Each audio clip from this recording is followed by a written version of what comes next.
What would you say are some mistakes that you probably made that if you didn't make those mistakes, you would have gotten here like much faster? I think it's good to have your own opinion and stuff, but on the other hand, just listen to your coach, just do it. I'm talking like hardcore business decisions. How do you find a coach? What they do aligns with what you want to do. They have a good website with social proof. It's very simple, so I'm gonna open a hotel in Bali actually. So do you think that little Dutch girl that wanted to be a spy, do you think she'd be happy? We call this sushi talk. Okay. This looks a little bit gross. To be honest, like there's not supposed to be fat on this sushi. Good. It's actually Sidonie's first time eating sushi, so it has seaweed and it also has tofu. When I'm sick, I eat this. Yeah, it's pretty good. Taste how it's supposed to taste. Not bad. It's not a taste I'm used to. I had sushi in the Netherlands, but my dad got it from a Chinese restaurant. It was so bad when I was young. So then I thought, okay, I hate sushi. Then when I moved to Bali and Bangkok, in Bali, my best friends, they wanted to go sushi for their birthday. And I was like, fuck, I don't want to go because I hate sushi, right? I thought that. And then we went, and then actually I was like, wow, I love it. And since then I've been sushi addict, so I eat a lot of sushi in Bali. You became a VA, right? Yeah, what would be your recommendation to people that are thinking about working online, that are maybe like you, they didn't do it before? There was a lot of training that you gave to me. So I think it'd be great to like find places or spaces where you can find the training, get all the skills, and then you can market yourself in that space. But if you have someone that's also willing to learn, you have to be in a space where you're willing to learn, because you have to be open to it. You know, every day the internet is changing, so you have to like be open to learning the internet. A lot of the people that are not seeing online as an option is because they're closing their mind to the prospect of it, you know. I could have closed my mind to it. I went to school to do animal biology. I wanted to be in the field working with animals. I wanted to be a vet. So if I had said, oh, what's online, then I would have missed a great opportunity. You want to make a bunny, and then you put the stick on the lower two and resting on the thumb like that. Then the other one you put in between these two fingers, and now it's like a crocodile. The back shouldn't cross. I don't think I do it the original Japanese way though, so please don't blame me. Are you ready for it? Yes, please. That Did looks very raw though. It is raw, sushi is raw. Is salmon? Yep, it's raw salmon. I can't. It's not very ladylike. I can't curse for you. Oh my god, I told people I was good at this, but it's not going very well. It's very slippery, sorry. I can't put it together. You know what? I'm just gonna stick you. That works too. No, not working out. I'm sorry if you're Japanese and you're watching this. It's my first time and I'm struggling. Any tips down below in the comments, please? Yeah. Try it. With people becoming entrepreneurs, like you did it, what would you say are some mistakes that you probably made that if you didn't make those mistakes, you would have gotten here like much faster? I feel like still the mistake I'm making is still the same one, and I know if I would have fixed that sooner, I'm already better at it, but I know that if I would have fixed it sooner, I could have been already further. Which is that I don't listen to my coach, my business coach, right? So he might have told me something 6 months ago that I still didn't do because I still think, oh no, maybe, you know, for example, like if it's a bad team member or something, and he's like, no, you have to let this person go, and I'm like, no, like, and I just let it go. And I feel like if I'm, I guess, being even more decisive. So if and listening to your coach, so being like, if he tells me, Jed, do this, I should just do it because he has an 8-9 figure business. I want to get to 7-8 figures. So if I follow his path and if I listen to his advice, right, and I should just do it with just no like question, just do it. I mean, then I think I could have been already further.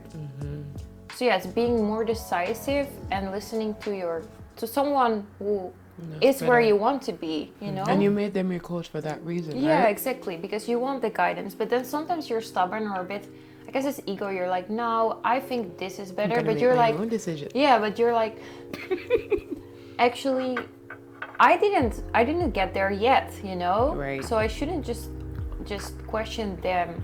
I think it's good to have your own opinion and stuff, but on the other hand, sometimes I'm talking like hardcore business decisions, like hiring, firing, starting with this, stopping with that, doing this strategy, not doing a strategy, you know? Right. Like hardcore business decisions, I feel like, yep, just listen to your coach, just do it, you know, because they really know often what is making or breaking it and what's going to put you ahead, you know? How do you find a coach? Is it just that you have to be in the circles, or is it something you can just Google?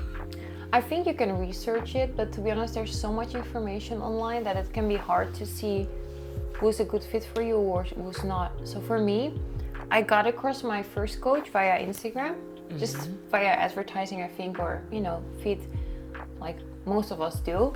And then of course I did my due diligence and research to see if, like, yeah, he's really a good coach for me. And then after that, now of course it's connections. It's like, now I went for my coach's coach, and after this I will go for my coach's coach, you know, to always like go up the level above.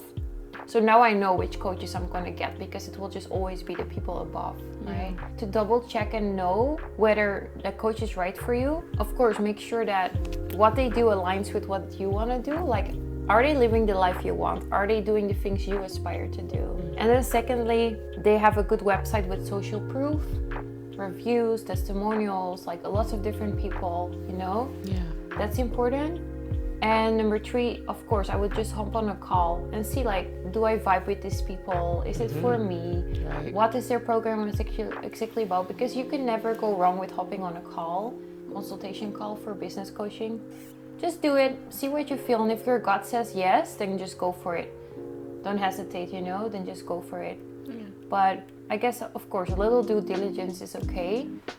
But in the end of the day, any coach is like a university, right? Right. So you can pay money to go to university, but if you don't go to the classes, you don't listen to your teacher, you don't take the test, you don't do the homework, you're gonna fail. Exactly. And it's the same with business coaching. So if you're not gonna do anything and you expect someone to make you millionaire overnight, then also please don't come to my business coaching. I don't want work you. like that. We don't have any pots of gold. Yeah, exactly, you know, so, and I feel like that's what people think, like, oh, it's such a risky thing. Well, university is risky.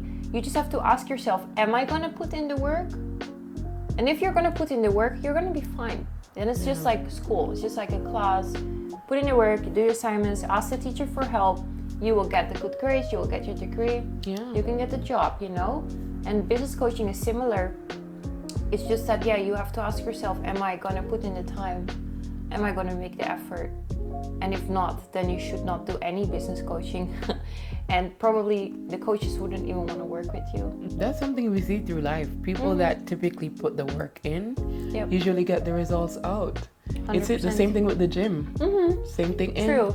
Anything you put You in, can you're sign gonna up get to out. the gym and then you can say, a month later I didn't lose any weight, like blah blah blah. But if you don't go to the gym or you just go once a week, then it's like, and you don't fix your nutrition, you don't fix your food, you don't ask for help. It's like, I mean, the gym is not magic, you know? Right. Like, yeah. Yeah. Let's see with our brain. Yeah. There's no causeless effect in life. So every effect has a cause. So that I became millionaire, right? That effect has a cause, which are certain steps that I took, certain decisions I made, certain things I did. So you can trace it back. Like every effect, let's say you like someone's effect, like what they have, you can trace back the steps, see how they did it, and if you follow the exact same steps, you're gonna get the exact same outcome. Like a recipe, right? Like if you want the brownies, there's a cause to that effect. There's a way that became there, the brownies, you know? They didn't just appear. So if you can trace back how, you can go to cooking classes, you can try the recipe yourself, you can try different recipes, but eventually, if you persist, you're gonna have nice brownies, you know? But you have to obviously trace back how, and you have to do those steps. Yeah. You can't just hope and pray for a brownie to appear out of nowhere. And like you said, it's every step. So you can't miss the flour and then wonder why the ingredients don't come together. Yeah, exactly. Yeah, so. And if you then don't ask and say, oh no, this was a scam, this brownie recipe is fake, you know? It's like, no, it's not. You could have asked someone for advice, maybe your mom was more experienced in cooking. Right. Or if you really want to do it, you could have taken cooking classes, you know? Exactly. Change the flour, trace back, oh, maybe I put too less Buy a of this. cookbook. Like, and it's with studies, it's with starting a business, it's with everything, really. I'm getting really good at these chopsticks. Look at me, growth in a half an hour. I'm following the recipe. With a bunny. Growing up, a little girl in the Netherlands. Of course, I know we spoke today and you mentioned you wanted to do like the police thing. And you mentioned to me that you used to work in a garden center for a good while. Yeah. You also worked in the hotel sector for a little bit. And did you ever envision, let's think back to that little girl in Netherlands. Did she ever envision being a business coach, do you think?